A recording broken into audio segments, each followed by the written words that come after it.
Well, good morning, everyone. My name is Brennan Derone. Today is July 13th. It's a Monday. And you are on E4IS's BREW, Building Relationships Every Week. Today's national days are National Beans and Franks Days, also known as Beanie Weenies, National French Fry Day, and National Delaware Day. Did a little bit of research. Delaware, the first state to become independent from British rule, also is known as the chemical state. So how about that? If it wasn't for quarantine, I might book a trip out to Delaware, but then again, I might not. Today we have AIG and Patrick Robertson Jr. presenting. I want to thank them for being on here. And with that, I will hand it over to you, Patrick. Perfect. Thank you. I appreciate it. First and foremost, we appreciate everyone's time this morning. And, as a wholesaler, I'm used to jumping on a plane every week, but I actually just recently took a look back on my last face-to-face meeting, which was over 117 days ago. So that's a lot of Zoom meetings. The goal for today is to discuss a very simple sales idea that can get you thinking about an alternative savings vehicle that has tax-free qualities. But I want to do so in a quick 10 minutes, 10 to 15 minutes, and then we can open up for questions at the end.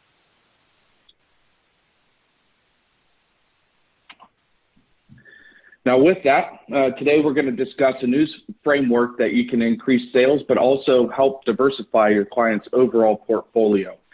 But I want to cover three main bullets. The first is just a really quick sales pitch to get the conversation started with your client that we like to call our CAD 5-10-20. Next, we will discuss the true cost of the strategy. And then finally, we'll highlight our non-medical underwriting band at AIG. So to kick things off, if you have a blank sheet of paper or something to jot down some notes with, please write the following exactly as you see it on the screen vertically. So you have CAD and then $5, $10, and $20. Now the C stands for contribution, A stands for accumulation, and D stands for distribution. Now these acronyms represent your three phases of retirement planning. So let's agree that you contribute the $5. The $5 accumulates to the $10, and then we distribute the $20 on the back end. Well, the way that we would frame this up for one of your clients is, I have some good news and I have some bad news. The bad news is the IRS is going to make you pay taxes on at least one of these three phases. The good news is the client gets to decide based on their overall portfolio on how they're going to be taxed. Now then the next follow-up question to your client would be that, out of these three phases, which would you like to pay taxes on? Now, I've given this presentation a dozen times, and 100% of the time the client is going to decide that they want to pay taxes on the $5 that represents the contribution phase.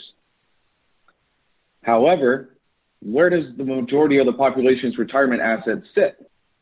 Well, it's likely in their 401k, which would be taxed during which one of these three phases?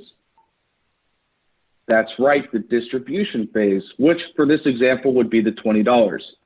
Now, what if we had a solution that was taxed exactly how the client desired? Remember, before they already told you they wanted to be taxed during the contribution phase. That could mean funding a life insurance policy with after-tax dollars or during the contribution phase. But there is a common misconception that we run into that overfunding a life insurance policy is too expensive. So that's the next bullet point that I wanted to dive into, was really the cost of a life insurance retirement plan. Now, I'm sure we've all heard the sayings, upside market potential, downside protection. Zero is your hero when it comes to index universal life. But there are a lot of benefits of utilizing life insurance as a separate asset class. You have tax-free death benefit for your beneficiaries. There's no limitations on contributions like you would have in a 401k. There's no 10% penalty tax for accessing prior to age 59 and a half. The account value potentially grows tax deferred, And by utilizing loans and withdrawals, we have tax-free distributions. But we'll take it a step further to look at some numbers. So you'll see a case study up on the screen, or you should be able to see it. It's a 45-year-old male, preferred non-tobacco, going to contribute $1,000 a month, and we're going to pay premiums to age 70. The initial death benefit is $307,000. Now, based on a 6% illustrated rate of return, we were able to show roughly $60,000 worth of distributions over a 25-year period. So we have an all-in of $300,000, that's our cost basis, but we are projecting just over $1.6 million in distributions, tax-free distributions. That is the power of Index Universal Life, where you can capture that upside potential with the downside protection, where you do not have to wait for market recovery. But I will ask a quick question, more of a rhetorical question to the audience, but has anybody caught what's unique about this case study? Well, based on this, oops, sorry about that. Based on this issue age and initial death benefit, this case would actually qualify for our non-medical underwriting program, which is that final bullet that I wanted to cover.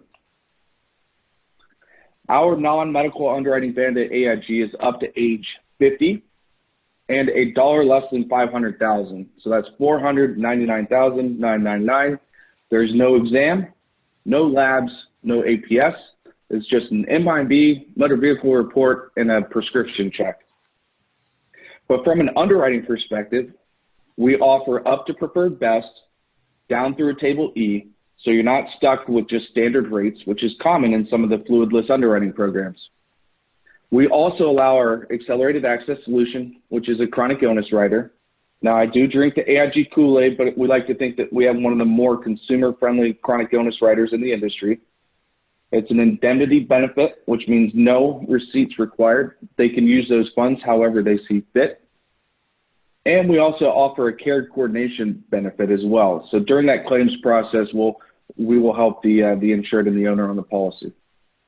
But finally, without the exam, once the app is in good order, we're looking at a 9-day turnaround on getting that policy issued and out the door.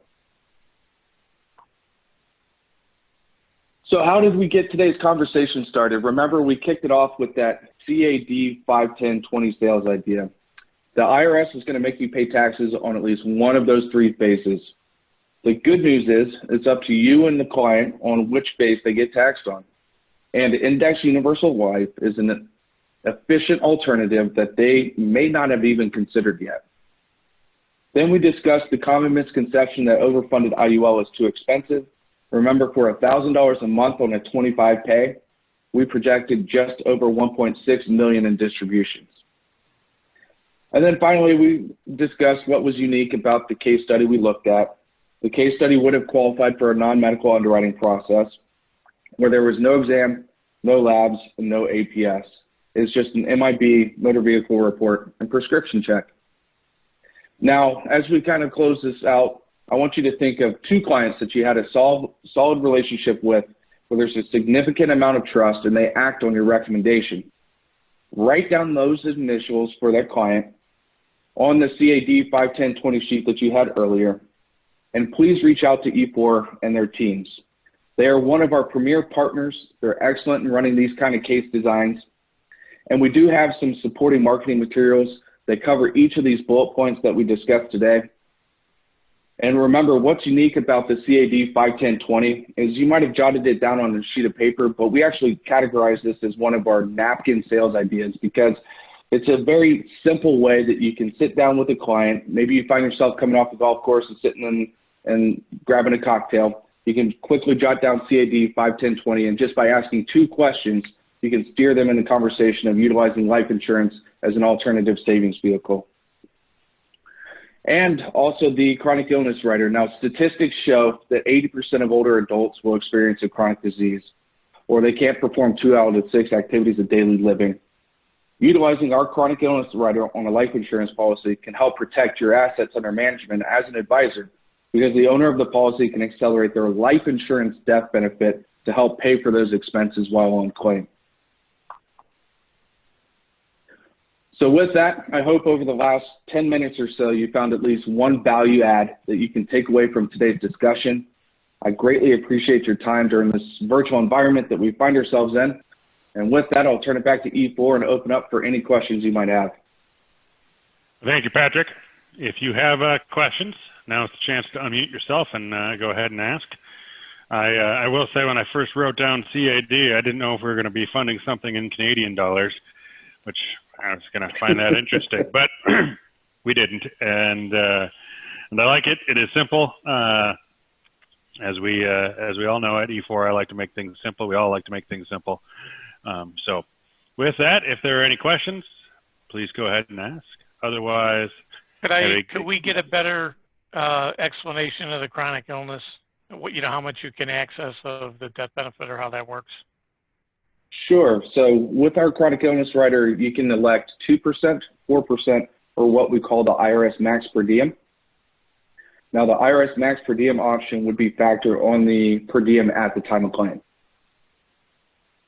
So right now it's 11,000 and change per month that you would be able to access. And a general rule of thumb that we use is up to 500,000, utilize the IRS max per diem option, because unlike a 2% or 4% rider on 100,000, you wouldn't be locked into the 2,000 or 4,000 monthly. You could actually accelerate 11,000. So you can accelerate your death benefit a lot faster on the smaller face amounts. And then 500 to a million, utilize the 4% rider.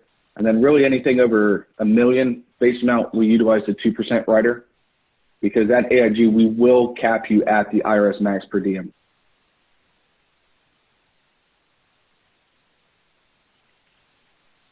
great. And remember, with that under 500,000, you've got the non-medical underwriting. Yes, under 500,000, you can still utilize the chronic illness rider through the non-med process, and you can spend your death benefit when you need it the most, a lot quicker. Do the charges go up as you go from 2 to 4 to max? Yes, but it's not too dramatic. So you'll see a little bit of a cost difference.